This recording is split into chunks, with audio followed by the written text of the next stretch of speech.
scene of Act 1. Hamlet and the ghost are finally alone. Hamlet says, "This is as far as I go. Talk." Ghost's like, "Listen up, kid. I don't have much time. My hour's almost come, and I need to talk before my time's up. First off, I'm your dad. Secondly, here's how the rules of purgatory work here, which is an interesting choice, by the way, for those of you who are into like your religious studies, because at the time England was, if you recall, under a Protestant king, and the Protestants don't abide by this purgatory nonsense. So Shakespeare's inclusion in this is politically and religiously interesting as a choice, daring, I might say. So he points out that I have to basically pay off my debt of sin here by walking the earth for a while, but in the meantime, let me scare you with this scary and true tale of the suffering I'm going through. He pulls off what you should recognize as like the mother of all guilt trips, or maybe I should say the father of all guilt trips, with "If you ever really did love for me or care for me," like if you hear that coming, just know that you're about to be emotionally manipulated in some ways. "If you ever loved me, revenge my murder."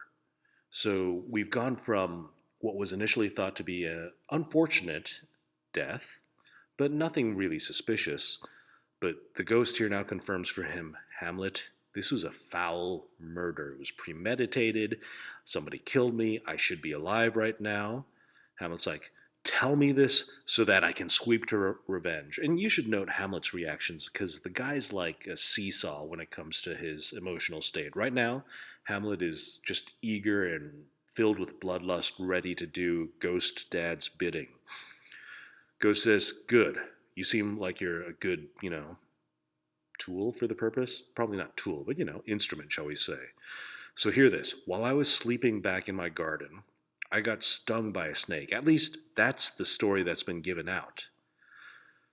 But all of this is just a big lie to Denmark. I should let you know that the snake that actually stole my life wears my crown right now." And Hamlet says, "Oh, my prophetic soul." Like something in him foretold this. He was always suspicious of Uncle. Like, Uncle was a jerk anyway, and this does not surprise him at all. And in case you were on the fence as to whether or not this counts as incest, at least the deceased ghost form of King Hamlet calls this incest. He's like, "Yeah, that incestuous, horrible person, and also my seemingly but not really virtuous queen. So Gertrude, I'm not too happy with her either." Uh, so here's the details, right? The deets involve me sleeping through there at my usual hour, I'm always getting my afternoon nap in. Your uncle came in with some kind of poison juice in a little vial, poured it into my ear, because that's where poison best works, apparently.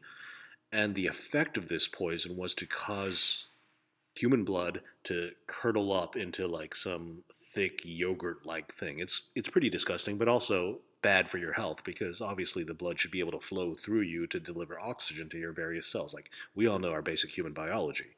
Anyways, that's bad.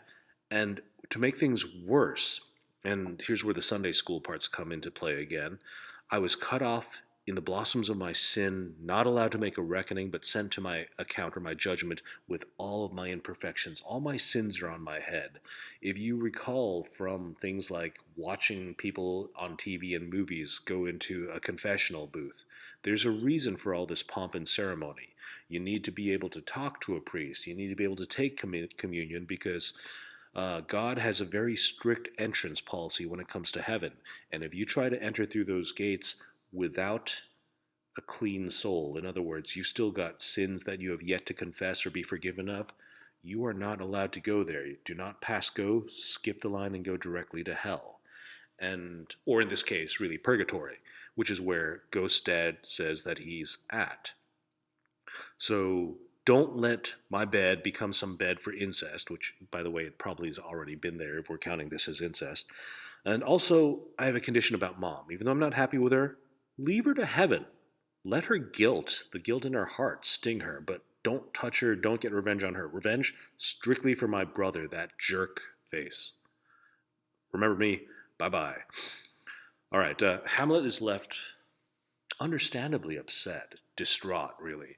He's got a lot of things to say to himself about the nature of the responsibility, the grim task ahead of him. And he then goes, yes, I'm going to do this. Super enthusiastic. I'll wipe away all this stuff. That pernicious women. Mom, I hate you. And also, stepdad, uncle, really hate you. I'm going to make sure I get my revenge. I have sworn it. At which point his friends, or his friend Horatio and his guard Marcellus, conveniently show up, worried about his safety, but not so much that they couldn't arrive sooner before he had this very long speech with Ghost Father. Hamlet's mood shifts over. So before, where he was kind of determined and a bit upset and angry, now he's kind of jubilant, or at least giddy. He's like, "Oh, I've got wonderful news." And before Horatio can get him to spill, he says, "No, you can't hear this because you're going to spill the secret." And at this point, Hamlet goes through this elaborate kind of game where he makes Horatio and Marcellus swear to secrecy. He says, "Are you going to be secret? Are you sure? Can you keep a secret?" All right then. So we're gonna go ahead, shake hands, and I'm gonna tell you what the nature of the secret is. And I've learned from an honest ghost. Here's my first request: never make known what you've seen tonight. We're totally keeping this secret between just the three of us. That's the first request. I'm like, of course we won't. He's like, no, I need you to swear. And he says it a third time. Okay, not just swear, but you need to swear upon my sword. Like you put your hands on my sword, and then promise, I solemnly swear never to tell the secret that Hamlet spoke to his father's ghost and learned something from there. Notice, by the way, that he doesn't reveal what exactly the ghost says here, but some of this is left to assumption that presumably Horatio, at the least, if not Marcellus, heard what happened. Hamlet repeats for the fourth time, "Swear upon my sword." At this point, weird moment with the ghost crying underneath the stage, "Swear." And if you're listening to the audiobook version of this, it sounds suitably ghosty and sound effect enhanced there with the spooky "swear." And Hamlet responds again with a kind of manic giddiness. Are you there? Right? Come on, you hear this guy, in the cellar. Again, for the fifth time, swear. Ghost repeats this as Horatio saying, okay, fine, what's the promise you want me to swear? Ghost says, swear. Hamlet is again talking to the ghost and says, okay, fine. So instead of pulling out the sword right there, having them make the promise, he shifts over a few places, makes them promise again. Ghost says for the third time, swear by his sword.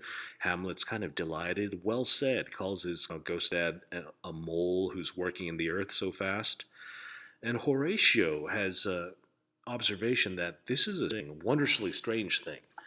But it's unclear as to what he's commenting about, because it could simply be that Hamlet's behavior is weird enough that makes Horatio go, okay, this is kind of weird. We don't really know because he doesn't acknowledge it directly. But does he actually hear the ghost saying swear or not swear? Like, do Marcellus and Horatio hear this? This is never made clear. All we know for certain is that Hamlet heard the ghost because he's reacting and talking back to him. The rest of them may as well be in puzzlement as to what's going on with this weird acting prince. They may have heard it too, but this is important because the question of the ghost's true nature and whether or not he's real comes under question in later acts. Famous line here, used a lot in other TV shows, movies, works of literature. There are more things in heaven and earth, Horatio, than are dreamt of in your philosophy. If you hear it, it's usually a writer's lazy shortcut for saying, look how mysterious this thing is. There are more things than you have dreamt of. Ha ha. Ghost tells him swear again. Hamlet responds, no, you can be at peace. And then we close the scene with a rhyming couplet. Like, since this is not a sonnet or mostly in a poetic form, the use of a very overt rhyme where you got two words back to back in a line like this is meant to kind of finalize the sense for the audience. Oh, he rhymed. It must be the end of this particular scene. Time to clap or go to the bathroom or something. But oh, cursed spite that ever I was born to set it right.